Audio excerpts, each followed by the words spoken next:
Mama, I made it. You look good, you look good. It's funny. A lot of guys don't want to state that they're celibate because it's not really the status quo for guys. It's not really things that guys shout out. My body count did increase quite a bit. Oh, why are you not sleeping around? That's like a normal thing for a man to kind of be doing. Because I think once I had shared the number. Well, okay, share the number. It was the first girl, worked, second girl, third girl, and then, yeah. Do you feel like the culture has like cheapened sex? Yeah. In that moment, all you think about is your own pleasures, and I probably would have slept with whoever, and it's only because of God that I'm abstaining and staying this way. Can't fix what you can't see. It's the soul that needs a surgery. Hey guys, and welcome back to my channel and another episode of Soul Surgery. As you can see, I have a very special guest. Introduce yourself. Hello, hello. My name's GRADI Tomine. And how old are you? I'm 27. 27 years old. When are you 28? January. January, okay. Yeah. Right, so we are going to be talking about, drum roll please, celibacy again.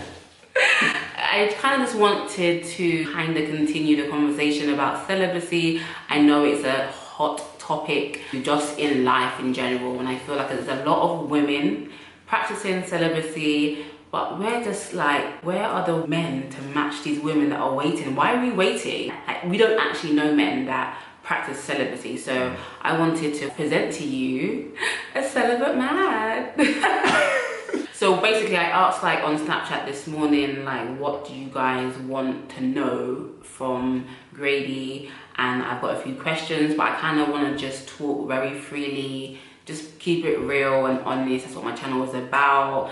And we're going to be talking about like dating while celibate. We're going to be talking about like if there's guys out there that actually want to become celibate, how do they actually go about doing it, you know? Because I feel like a lot of people talk about it, but no one actually really gives that the how to go about doing it. And GRADI's been celibate for 8 years. Well, 8 years is November, and I think that is absolutely amazing and fantastic. Why are you smiling? No, it's just fine. I'm joking, but that's actually like really, really good. Like, I don't actually meet a lot of guys that are A, celibate, and 2, celibate for longer than, I guess, a year, a few months, you know? So I think it's really like interesting. So can you like tell us a little bit about your story and why you choose celibacy? So I got saved in 2010, second year of uni. And I suppose the reason I got saved is because I didn't like the person I was becoming. I think uni changed me a lot, and I was telling Breeny before, my body count did increase quite a bit at uni. And I think just when I reflected on my behaviour and everything I was doing, I realised that I was no longer me and I was changing into someone else. Trying to be one of the lads made me lose what was genuine about myself. Yeah. And I just wanted to change. And through that change, I knew that I needed to stop having sex and doing. How do you know? Like, how do you know you need to stop? Like, is there like a moment that you come to yourself, or is it by like reading the Bible, or like how do you actually know that you need to stop having sex? Like, how do you know that it's like wrong, basically? For me, it was a moment. So I was at uni with my housemates, and we're having a conversation about uni experience and body counts and all that stuff. And everyone had their moment sharing their history, and then I shared mine. And in that moment, as I was talking, I realized that the person I was describing didn't sound like me. Oh, wow. And it sounded like someone else. And I think that's when I realized that I no longer recognized that person, the person I had become. Really deep. And the first thought in my mind was, all right, I need to start going to church again. Okay. Because I used to go to church. I was raised a Roman Catholic. So for some reason in my mind I thought, okay, to go back to the way I was, I need to go back to church. Right. And in that as well, I thought, okay, I need to stop having sex, because that's what's caused me to change. Oh, so, really? You think that's what caused you to change? You changed because of the women that you're living with? Yeah. Like, explain that. Like, how? Because how does that change you? Like, how does, like, because obviously people feel like I think it's just sex, like whatever, like it's not that deep, you know? Like, how do you feel like it made you a worse person? Because I think once I had shared the number. Well, okay, share the number. It wasn't a big number. It wasn't that big. Okay, what's the I'm not going to share the number. Is it? I'm not going to share the number. So it's not that bad. It's not bad. But it was a lot more than what you... just what I thought it would be. Because I just wasn't... Growing up, I wasn't I was all talk. You wasn't that person? I just wasn't that guy. I never thought I'd be that guy. Okay, right. And then when I became that guy, I realised that it wasn't me. Right, okay. So it was the fact that I felt like I was losing my identity. Oh wow. Ultimately, that's what it was. A lot of guys don't sit and think, oh my god, I'm actually becoming a bad person, my body count is going up. Most of the time, guys are like, they get props for like, oh yeah, sleeping around. It's not like a taboo as it is for women. It's more like, okay, sleeping around, like, why are you not sleeping around? Like, that's like a normal thing for a man to kind of be doing. Yeah. So for you to feel like that, I don't think that's like a normal. But you know, I was that guy. At the time, that was me. Like, going back, telling my boys my accomplishments, sharing stories. Yeah. But it was just in that conversation, that's the first time I actually stopped to reflect and think back. Because while I was doing it, I was just kind of going with the flow, going in the moment, and everyone around me was doing it. Right. So it was just the culture at the time. Right. When we actually all stopped and had a serious conversation. Oh, was that conversation that actually like triggered something? Yeah. That's quite So interesting. that was my little Damascus Road experience, per se. Soul into Paul. Okay, so I kind of wanted to point out the difference between abstinence and celibacy. I always say celibacy as in like no sex until marriage, but apparently that's abstinence. So celibacy is never ever having sex. Like, yeah, celibacy like a nun. So what we're actually talking about is abstinence, you know? One of the questions that a lot of people were asking is like, what is that foundational belief that stops you from doing it when you actually want to do it? Because obviously we all have desires, and it doesn't go away just because obviously you become a Christian. What is that foundational thing that always like stops you? Yeah. I think I now have a deep understanding of the purpose of sex and based on my belief why God created it and why in essence it's only meant to happen within the covenant of a marriage. I think sex is meant to be a privilege between a husband and a wife. So as a union, you get to share this experience together, which unites you physically, spiritually in a sense, emotionally, mentally, in all essence, is meant to bring you closer together. And the whole point of having sex within a marriage is the fact that if done properly, both of you would have been virgins, so you're both experiencing something completely new, exploring one another. So there's a greater, deeper intimacy in doing it, and knowing that this permit comes from God makes it even more overwhelming and even more special. And I feel like that's what's being lost in society, and that's what's being lost in culture. Do you feel like the culture has like cheapened sex? Yeah. Made it like accessible to anyone, any age, like anyone can get it.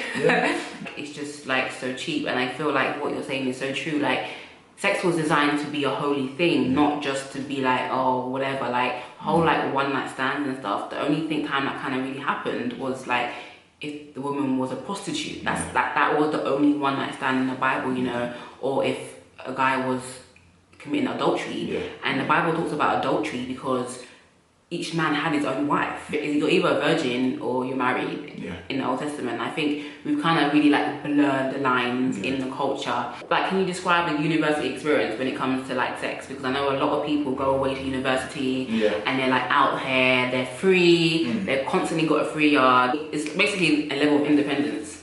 And some people go crazy. And I know a lot of sex is happening on campuses, and obviously guys are players, girls are getting their hearts broken. I mean, like, some girls are players as well. Yeah, okay, whatever. True, equality and everything. But yeah, so like, what is the culture of university and why is it so prevalent, and what drives people at university to just be so frivolous? I think when you're, as I said, when you're independent and you're no longer accountable to your parents and you have liberty to do whatever you want, that's what you tend to do. And I think that seems to be the culture of uni, that this is what happens. So even before you go uni, you hear about freshers, you hear about what happens at uni, so you come with an expectation. Even if you don't end up doing anything, or you don't plan on doing anything, because that's already in your back of your mind, it makes it a lot easier for you to then be able to change your mind and then go for it. And where it's accessible, so like I always describe, with uni, you're surrounded by, for some universities, hundreds of peers, your own age group. Everyone wants to have a good time. Everyone already has the exact same expectation. It's sort of like allowing the expectation, the opportunity to come together, and then for you to do it. So at my uni, that was literally the expectation. That's what everyone was doing. I was a slow starter at first, to be honest. because it wasn't me. Okay, right. That wasn't my character at the time. You feel like you was peer pressured into doing it in the first place? I don't since think it wasn't your character, how does it then all of a sudden become your character? Do you know, it wasn't that I was peer pressured at all. I think it was just because of the kind of person I was, everyone was under the impression that I was doing it anyway. Okay. You were all talk but no action, basically. Yeah. Then what changed to basically make you action? To be honest, I just thought, you know, I'm here at uni, I'm talking to girls, so let me just So you lost go for it. You lose your virginity at university? No, it was before uni. Oh, okay. Yeah, it was before uni. But yeah, at uni I just thought, you know what, let me just go for it and see what happens. And then tried the first girl, it worked. Second girl, third girl, and then kept going for it. So can you talk a little bit about like can you talk a little bit about like peer pressure and stuff for like guys that actually do want to be celibate at university, but there's just too many women everywhere, there's just like too much temptation. How do you actually be celibate at university? First of all, I think you should be honest. I think you should be honest with those around you. I think a lot of guys don't want to state that they're celibate because it's not really the status quo for guys. It's not really the things that guys do. It's not really things that guys shout out. But I think it's important that you have to be honest and you share with, if you're talking to a female, you let her know what's going on in your life. That way there's no expectation from anyone else. Because if you don't share with her, at the back of her mind, she'll still think that you're accessible in that manner. Which means if she starts initiating things, you're going to be reluctant to say no because you already put yourself in a compromising position. But if you already made it clear to her where you're at and you ensure that your actions back up everything that you're saying, then you should be alright. But you just have to be strong in yourself. And don't give any confidence to the flesh. I actually want to talk about that, like, because me and my friend Mike always talk about this and stuff, and sometimes I'm just like, whatever, it's not gonna happen, it's gonna happen, blah blah blah. Sometimes I do so much in my own strength, and he was like, don't put confidence in the flesh, Breeny. And I'm like, well, damn, yeah, that's actually true. Because I'm like, I'm gonna stop doing this. I'm not gonna talk to this guy. But if you actually allow God to do the work through you, it'll become so much more easier, you know. And sometimes we think that we're stronger than we are, and we'll say, maybe we'll just go back to his place and like, I'm in control. Like, I got this. And then it's just like, you don't got this. You just have to be real with yourself, you have to be honest. That's it. You need to know what your strengths and your weaknesses are. And you need to be able to know what your boundaries are. And not tempt it. I want to talk about boundaries as well. You said your last relationship was 3 years ago. You were celibate during that relationship. What boundaries did you have to put in place in order for you to maintain that? See, that's the thing, that I didn't put any boundaries. There were boundaries, but I kept pushing it. And I'm sure that if we both kept pushing it, potentially it could have ended completely different. Could have completely lost out and all the years that I've been mounting up. So that's something I definitely learned the hard way. But it was a good lesson for me to learn because of the conviction that I felt afterwards. And it just kind of stirred me on even more so to ensure that I kept those boundaries. And boundaries is obviously like a perimeter. It's like, this is how far, this is my boundary, this is my space, and that's your space. And sometimes what we do when we compromise, we basically move the boundary out, and then move out, and then move out, and then by the time you know it, you're left without a defense, you know, and then you just end up doing whatever, you know. Boundaries protect you. Boundaries protect you, protect your heart, protect your space. So when someone does push a boundary, you have to always like reaffirm it. No. And they push it, like no. You push it and then like no, you know, and it kind of like brings it back into place. And obviously I always talk about celibacy, being single, because that's all I've ever really experienced. But you being in a relationship, like what was the hardest thing about maintaining that celibacy? I think like anyone, when you're in a relationship and you really like that person and you really want to view that person, then you want to potentially explore all facets of the person. So I think in terms of, I don't think there's a greater difference between being celibate or abstinent when you're single or when you're... It's still self-control, right? It's self-control, and it's definitely the company that you keep. Because if I'm single and a believer, but I'm surrounding myself with unsaved women who want to have sex and are attracted to me, then it's not going to make a difference in that situation, or me being in a relationship, because it's still accessible. So it's literally all about the company that you keep. That's the main thing. But I think obviously in a relationship, there's just a lot more desire in that because you're constantly spending time together. And you always want to take it further as well. Self-control is actually one of the fruits of the spirit. So it's as a believer, as someone that is saved, these are the fruits that we should be exhibiting. And I think one of the hindrances to celibacy is lack of self-control, you know. And I feel like we live in a world where it's just like fast. Like if I want to go and get something to eat, McDonald's is down the road, everything's fast. I've got a microwave. I live in a microwave generation, so everything is so fast and so instant. And self-control is really about, okay, I could actually get this right now, but I'm choosing not to. And that takes like a special kind of grace, a special kind of strength.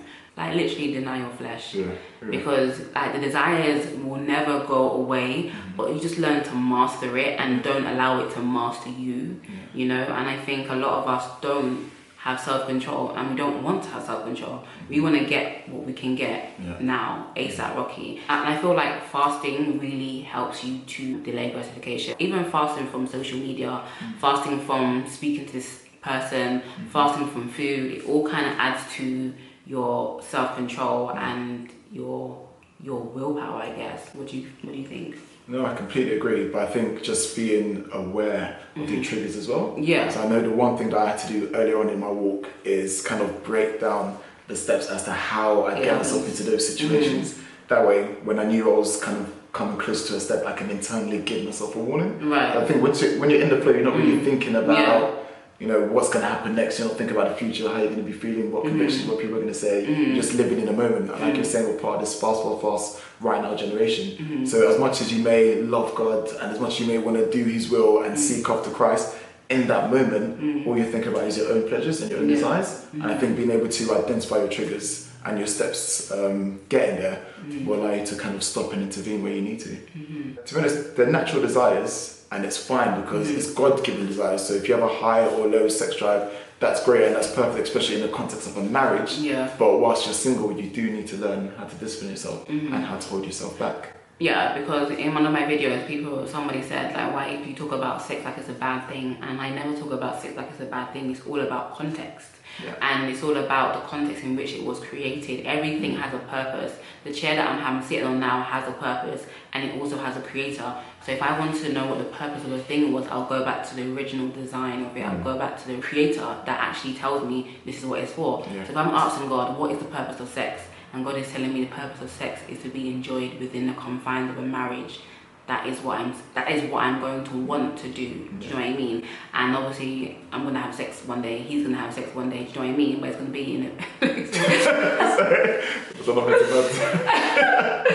No, but it's gonna be right by the Bible that we believe in. We believe that it's gonna be in the right context. You know, self-control, discipline, long-suffering, patience. These are like fruits of the spirit that we as believers need to be adopting. Like, don't follow the customs of the world. Like, don't follow the way that the world does things because it may look good now. That girl sleeping with her boyfriend, doing whatever, it may look great and fantastic now, but who knows what's going to happen in a few months, few weeks, few years, you know. And so I think it's just like doing things the right way is so rewarding as well. And I feel like God never tells us to do something without a reason, you know. And sometimes we are so ignorant and so stubborn, and we don't want to know, and we kind of end up shooting ourselves in the foot. I mean, to be honest, it's all part of your repentance. I think that's why you need to pray for a renewed mind and for a clean heart, because if it's not a priority to you or something that you hold of value or importance, then you're just going to be slipping and sliding all over the place. Like, deep within your heart, you need to understand the importance of it for yourself, or else you're constantly going to find yourself in the same situation, constantly sinning, constantly falling short. So your why has to be really strong. And I always say that for people that want to practice celibacy, like, you can't do it without a why. You have to know why you're abstaining, why this is important to you. And also, if you are trying to enter a relationship, that other person needs to also have a reason why as well. And sometimes we get into relationships with people and they're like, oh yeah, I'll wait for you or whatever, but they're waiting for you. Like that's the only reason that's stopping them is you. And I don't think it's a strong enough reason for them to want to wait for you, you know.